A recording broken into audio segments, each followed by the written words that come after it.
tinggi. Tidak hanya sekedar pendidikan dasar seperti dalam Undang-Undang Pendidikan Nasional. Pemerintah dan negara juga bertanggung jawab menyediakan lapangan kerja. Ya, maka kita baru paham bahwa ternyata negara juga harus menguasai sumber daya alam. Yang sumber daya alam tadi akan digunakan untuk melaksanakan kewajibannya. Nah, jadi ini adalah pasal pengelolaan ekonomi untuk kesejahteraan rakyat, tidak sekedar pengelolaan ekonomi. Nah, Bapak Ibu sekalian, saya hanya ingin memberikan beberapa contoh. Mengapa kita memerlukan haluan baru, jalan baru, atau trek baru di dalam pengelolaan ekonomi Indonesia? Misalnya di dalam sumber daya alam. Kita harus merubah paradigma kita. Sekarang ini sumber daya alam kita hanya menjadi salah satu komoditas sebagaimana produk-produk yang lain yang boleh dikuasai oleh siapapun swasta dan boleh diperdagangkan keluar ekspor dengan bebas. Padahal semestinya sumber daya alam energi ini adalah sumber pembangunan Indonesia. Artinya ini tidak boleh digunakan seolah-olah ini komoditas yang boleh ditransaksikan dengan mudah, boleh dikuasai oleh individu. Semestinya batu bara, gas, digunakan semaksimal mungkin untuk menghasilkan energi yang paling murah untuk mendukung industri. Digunakan semaksimal mungkin untuk menyediakan energi rumah tangga. Sehingga value added yang akan diperoleh ekonomi Indonesia menjadi besar.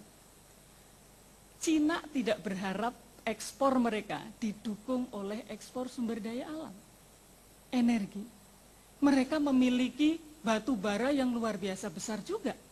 Tetapi mereka tidak gunakan ini untuk mensupport pertumbuhan ekonomi lewat mengekspor sebesar-besarnya batu bara. Tetapi yang digunakan adalah batu bara digunakan untuk memproduksi listrik semurah-murahnya. Sehingga dia bisa menekan biaya produksi dan sekarang ini dia merajai industri manufaktur di dunia. Dari situlah kemudian dia akan memiliki daya saing yang tinggi. Nah, paradigma ini yang harus dirubah. Karena kalau tidak, yang terjadi seperti sekarang ini, di dalam Undang-Undang Migas tidak ada DMO, minyak dan gas untuk kepentingan nasional. Yang ada justru pasal yang membatasi jumlah gas yang boleh digunakan di dalam negeri maksimal 25%. Ya, walaupun ini sudah dikoreksi oleh Mahkamah Konstitusi, tetap saja ini tidak bisa diimplementasikan atau dikoreksi undang-undangnya. Demikian juga Undang-Undang Minerba yang baru, tidak ada pasal yang mengatakan bahwa harus ada DMO batu bara untuk kepentingan nasional.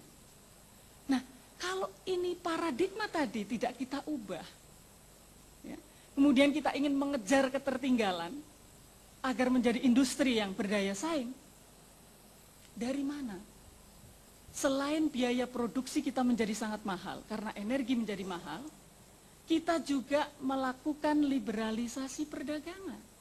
Sehingga produk-produk kita tidak hanya tidak kompetitif di pasar global, bahkan di dalam negeri pun kita tidak kompetitif. Kita lihat garment sudah 75% adalah produk impor. Sepatu 60% adalah produk impor. Skim, susu skim 70% adalah produk impor.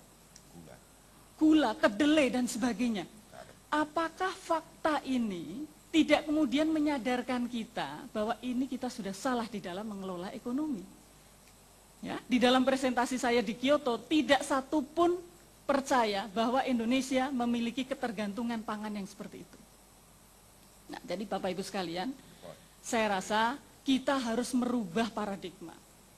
Ya, satu hal, sebagai penutup, di dalam debat kami di Mahkamah Konstitusi tentang Undang-Undang Penanaman Modal, di situ dikatakan pemerintah tidak perlu lagi melakukan peran di dalam menciptakan lapangan kerja. Sehingga Bapak Ibu sekalian, walaupun di dalam visi misi dan janji pemerintah saat ini penciptaan lapangan kerja menjadi prioritas. Tetapi kalau Bapak Ibu baca RPJM sebanyak 265 halaman kira-kira, tidak satu pun kita mendapatkan benang merah, pemerintah akan menciptakan lapangan kerja dengan cara apa? Karena lapangan kerja dianggap ini menjadi kewenangan dari swasta. Dan pemerintah hanya menyiapkan administrasi dan regulasi. Pertanyaan saya, sekarang ini angkatan kerja di Indonesia 56% pendidikan tertinggi adalah SD. Para penganggur ya, yang pendidikan SD memang hanya 4,5%. Sedangkan yang lulusan diploma 11%. Yang lulusan perguruan tinggi 12%. Dengan statistik tadi. Kemudian teman-teman ekonom neoliberal mengatakan kalau demikian pemerintah tidak perlu campur tangan menciptakan lapangan kerja karena mereka yang berpendidikan rendah sudah mampu mencari pekerjaan sendiri. Bapak Ibu sekalian, rendahnya orang menganggur dengan pendidikan rendah bukan karena mereka sudah bisa bekerja dan mendapatkan imbalan yang bisa menutup kebutuhan mereka. Tetapi definisi orang bekerja di Indonesia luar biasa rendah. 7 jam seminggu selama 1 minggu terakhir. Sementara di Cina sudah 45 jam per minggu.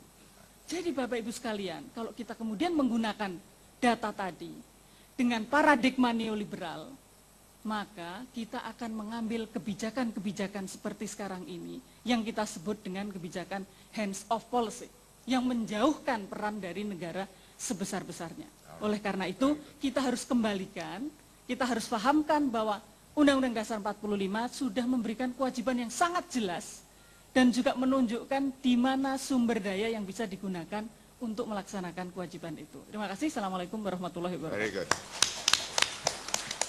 Jadi Bapak-Bapak sekalian, saya mengucapkan beribu terima kasih atas kedatangan. Yakinlah bahwa masyarakat ekonomi konstitusi akan kita establish nanti langkah-langkah berikutnya, karena saya untuk menutup ini 2009 pemilihan umum itu bukan masalah memilih orang, tapi ini pertempuran the battle of mind.